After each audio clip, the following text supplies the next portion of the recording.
Folks, boy, do I have a treat for us, a historical treat, another one. This is the 9 Years' War, something that I don't know anything about really. So, this cool framework for looking at things that I've been talking about recently is the five Whys, or the five W's, or something like that. It's where, when, why, what, and then there's an H, how. Or it's like how did it happen? It's kind of like the what. But I don't know any of those for this. So this is all new to me. So 9 Years' War. There it is. 9 Years' War. This was a European great power conflict. Okay. And it's from 1688 to 1697. And it's between France and the Grand Alliance. So 1688 to 1697. That's the latter end of the 17th century. What is going on? So 17th century, the 1600s, we have the 30 Years' War, which is a massive conflict. In the beginning part, sort of the beginning half of the 16th. And at the latter end, we have this phenomenon that has been come to be known as the Age of Enlightenment, whereby a lot of ideas are spreading through Europe, ideas of liberalism, humanism. We have thinkers like John Locke and others, many others, who are contributing to this phenomenon.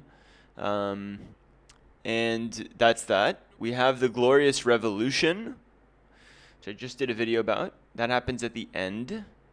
That's when the House Stuart line is cut short by William III Orange. And of course, we have the golden age of piracy that is starting to boom, but this is happening in the Caribbean at this stage. So basically, continental Europe is in this massive war. This is a massive, massive European war, and I wonder if it has anything to do with the 30 Years' War. So this war is between France and the Grand Alliance. Let's have a look at the belligerents, because that's always really useful and helpful. So France, all on its lonesome.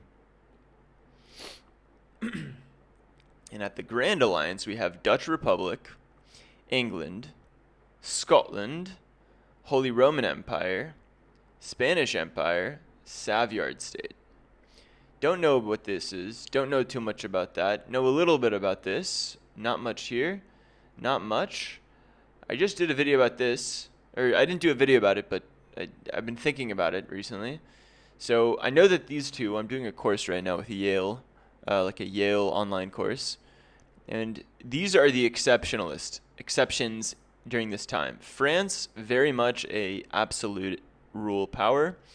So is, I think, these ones, Spanish, Holy Roman, they have like absolute rule. These are interesting. These don't. These are more federalist, decentralized at this stage. They have parliaments or something similar to parliaments, and it's less centralized. Moving on. So there's this conflict. We know when. So 1688 to 1697. But it's unclear why and what it is and so on. So let's keep reading. Although largely concentrated in Europe, fighting spread to colonial possessions in the Americas, India, West Africa. So it spreads to, it spreads around. It's not just in Europe. There are different theaters, if you will. Kind of reminds you of like a world war. I'm just going to take a sip of coffee. Okay. So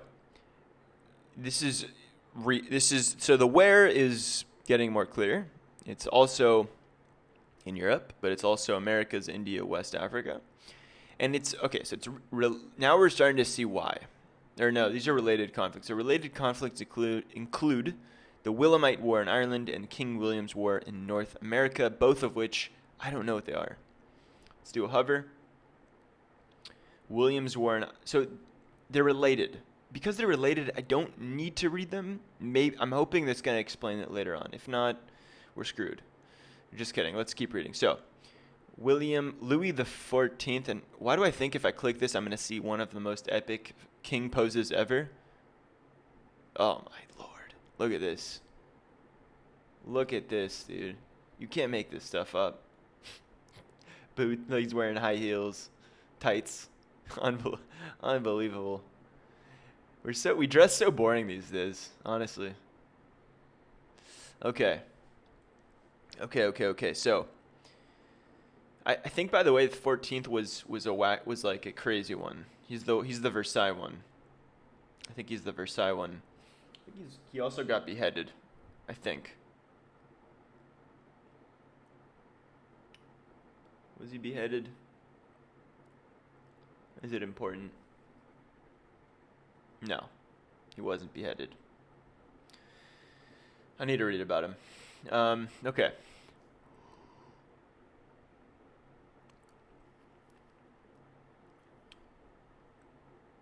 Okay, so Louis the 14th, an absolute king. Okay, he has absolute power.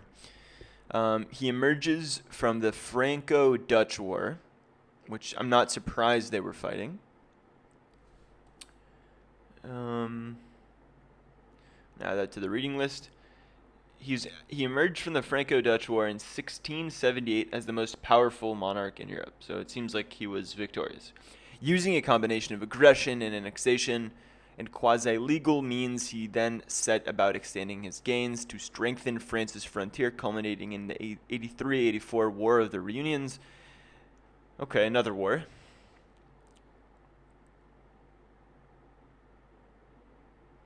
Yeah, I'm starting to feel like I shouldn't even bother trying to make sense of all these little. I mean, not little. They're sometimes big, but there's just so many wars being fought in Europe. It's kind of insane. Maybe it's more important to just understand the sort of players involved here. But let's keep going. So using a combination of aggression and annexation, so it culminates in the War of Reunions. The Truce of Ratisbonne guaranteed these new borders for 20 years, which isn't a long time. But concerns among European Protestants, European Protestant states, over French expansion and anti-Protestant policies led to the coalition of the Grand Alliance, headed by this guy. Okay. William of Orange. So William of Orange, I'm curious, because this is actually right after. So this happens right freaking after the Glorious Revolution. So he basically, after he does this, he goes after France, it seems. That's what it seems like.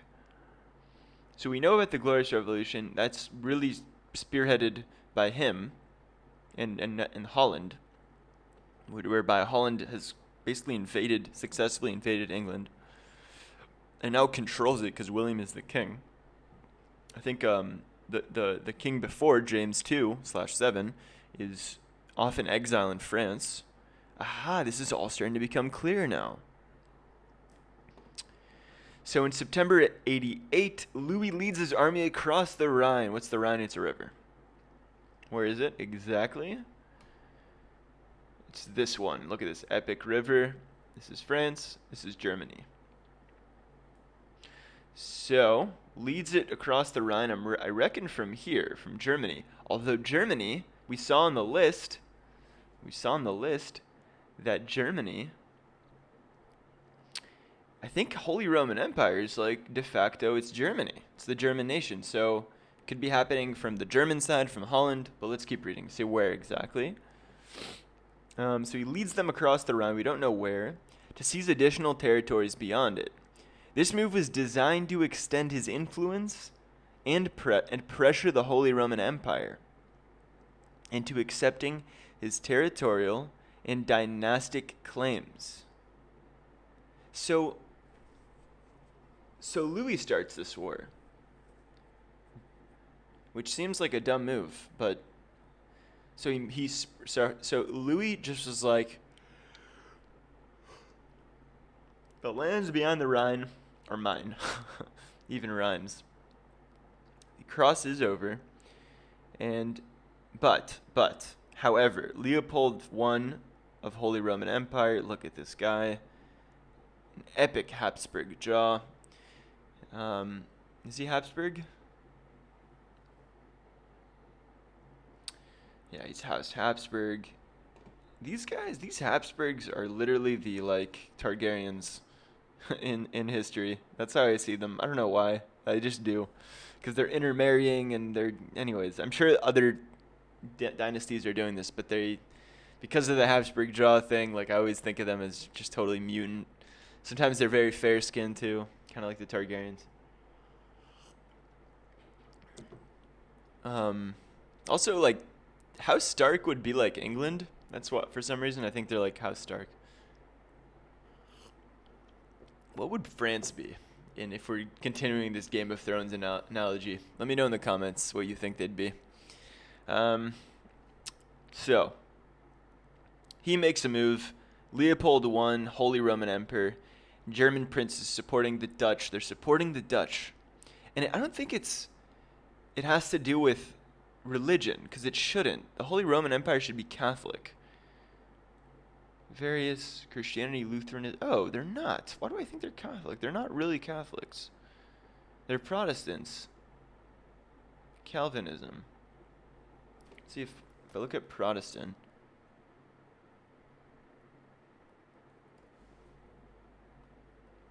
A lot of matches on the page.